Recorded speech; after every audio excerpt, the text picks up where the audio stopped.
নমস্কাৰ সকলোকে স্বাগতম জনাইছো মোৰ এটা নতুন ভিডিঅ'লৈ আৰু আজি হৈছে দেওবাৰ সেইবাবে আমি আহিলো আজি ফুৰিবলৈ আৰু এয়া আমি টিকেট কাটিছো পাৰ্কৰ ভিতৰলৈ যাবলৈ এইজনী হ'ল মৌ তাই বোলে মোৰ লগত নাহে সেইবাবে মুখখন ফুলাই দেখাইছে আৰু টিকেট লৈ আমি ভিতৰলৈ সোমাই যাব লৈছো আৰু ভিতৰৰ ভিউ খুবেই ধুনীয়া আছিল কিন্তু বতৰ অলপ ঠাণ্ডা আছিল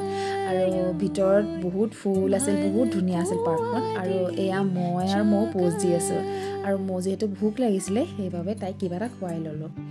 আৰু ইয়াৰ পাছতে আমি যাব ল'লোঁ পুলিচ বজাৰত থকা ৰিলায়েন্স ট্ৰেণ্ডছলৈ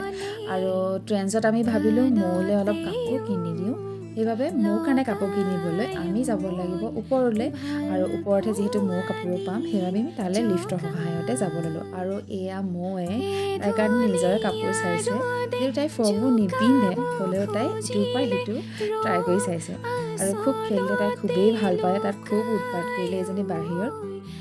আৰু তাই ফুৰিব আহিলে এনেও তাই বহুত ভাল পায় যিহেতু ভিতৰত অকলেই থাকে সেইবাবে আৰু ইয়াৰ পিছত আমাৰ বহুতেই ভোক লাগিলে বিভু আৰু মই সেইবাবে ভাবিলোঁ আমি পৰ্ক ষ্টিক এটা খাওঁ আৰু পুলিচ বজাৰত যিহেতু ষ্ট্ৰীট ফুড বহুত ফেমাছ হয় সেইবাবে আমিও খাব ট্ৰাই কৰিলোঁ আৰু ইয়াৰ পাছতে মই আইচক্ৰীম এটা ল'লে আৰু গধূলি হ'ল যিহেতু সেইবাবে আমি ঘৰলৈ বুলি যাব ল'লোঁ অ'কে